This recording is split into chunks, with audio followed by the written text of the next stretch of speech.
D&D does not have to be just running long campaigns.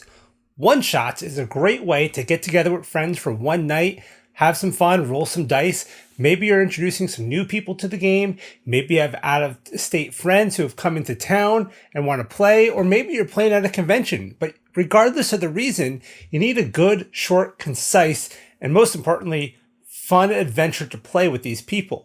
And that can be tricky. There's a lot of so-called one-shots out there that could run a little long or don't quite get you into the action quick enough. Well, Kobold Press has a book that is perfect for just that. So today, let's take a look at Midgard Sagas. Let's get into it.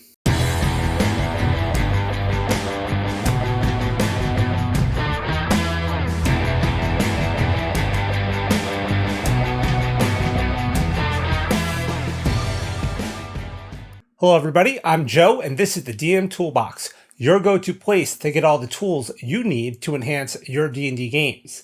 Now, before we get started today, as always, make sure you follow me on Twitter at toolbox_DM and make sure you're subscribed to the channel and you're liking these videos because as this channel grows, I'm doing more giveaways. In fact, we're going to be doing a giveaway of a Nord Games book called Spectacular Settlements. If you haven't seen my review of that book, make sure you check it out. I'll put a link above and down in the comments below.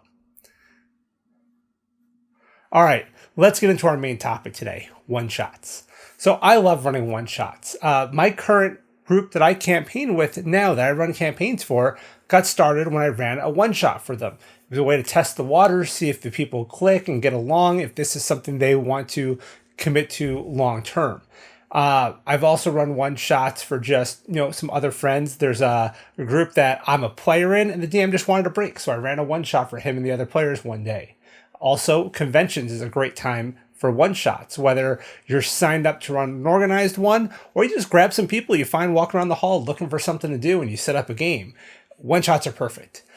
The big problem I have found with one-shots, and I've run several of them, is sometimes they are 2 shots or 3 shots. It takes a little long to get into the hook, to get into the action, to do a little bit of exploration, and it could run a little long. So that's always a challenge. Well, Kobold Press has been at this for a long time. And at their conventions, at Gen Con and Gary Con and other stuff like that, when they run one-shots, they've got a set that they've been running pretty much consistently for several years now. And they've taken a lot of those and they've compiled them into this book, Yard Sagas. Now, this is a great little book with a ton of really cool stuff in it. I really enjoy these adventures. I've played some of them, not all of them. I've run some of them, not all of them. But one of my favorite ones is actually in here. And what really is nice about these is it dumps you almost immediately into the action. You know what your hook is, you know what your purpose is right away, and you jump into it and you get into it. So let's take a look inside the cover here. We'll talk about a few of the adventures, their levels, and what they're a little bit about. And you guys can decide if this is a good book for you. Okay, so before we dig too much further into this book, one thing I should note is that though I do have a physical copy here, it is at least currently not available in physical form from Kobold Press or even on Amazon, but the PDF is readily available and I highly suggest you pick it up. I will put a link to the PDF on Kobold Press's store in the description down below. So let's see what we got on here. So we've got 6 adventures, levels 3, 4, 5, 6, 7, and 8.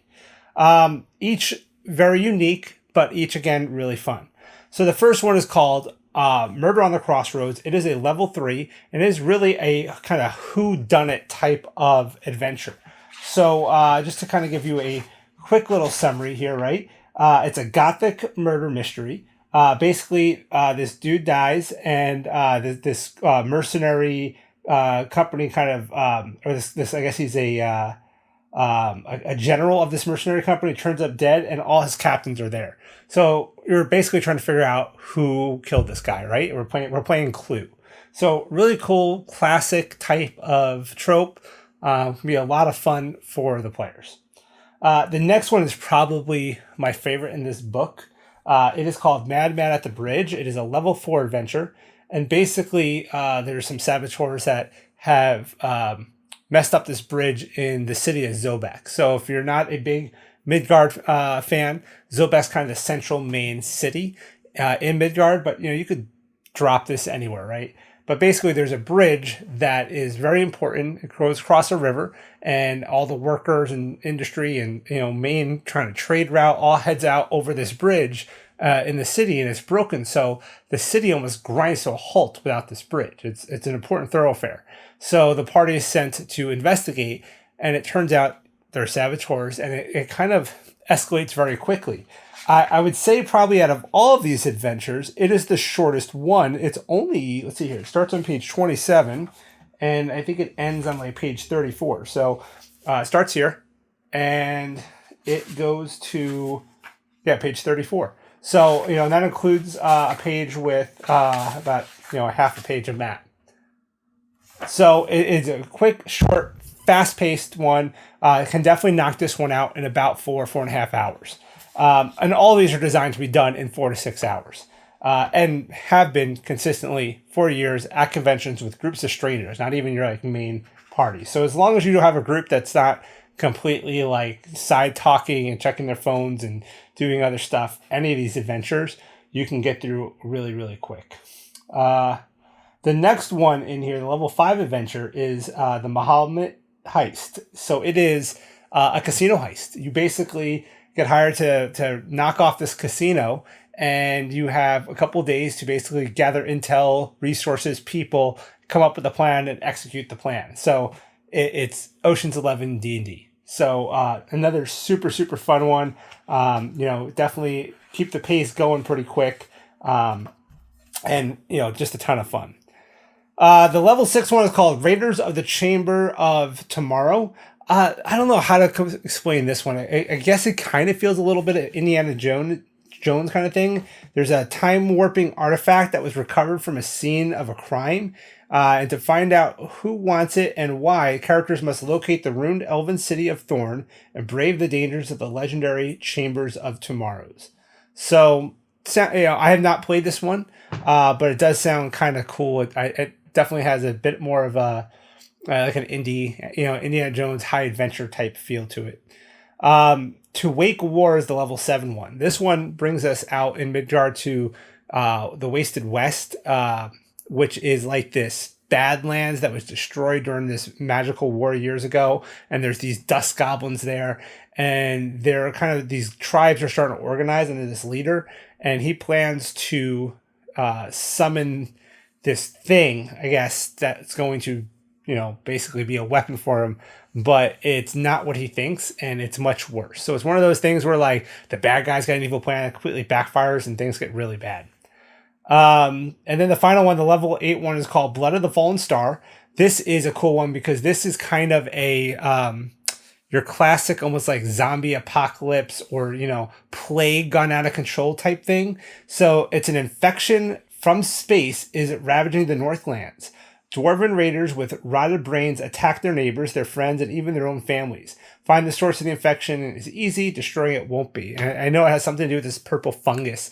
So it, definitely sounds like your classic, apocalyptic type of deal, right? So each of them definitely fits these kind of classic tropes of movies and books and stuff that we all love and enjoy. It throws it into a very fast-paced D&D adventure that we can finish in a single session, which is really cool. One couple notes about the book. Right here in the very front of it, the first page, it talks about why they made it. Right, they talk about the downsides of several one-shots or several convention style ones that maybe weren't as well written for convention space as they could be. Maybe they're great for home space, but not for convention space.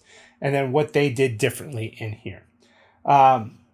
So again, it's a fun one, and they lay out the individual ones really nice, right? Like taking this first one, which is one of the longer ones, the murder mystery. We kind of get the synopsis up front.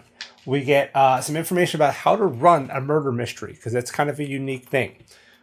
We get some hooks. We get the who actually. So who's the killer, right? It tells us the answer. Some stuff about the NPCs, how to kind of start it out.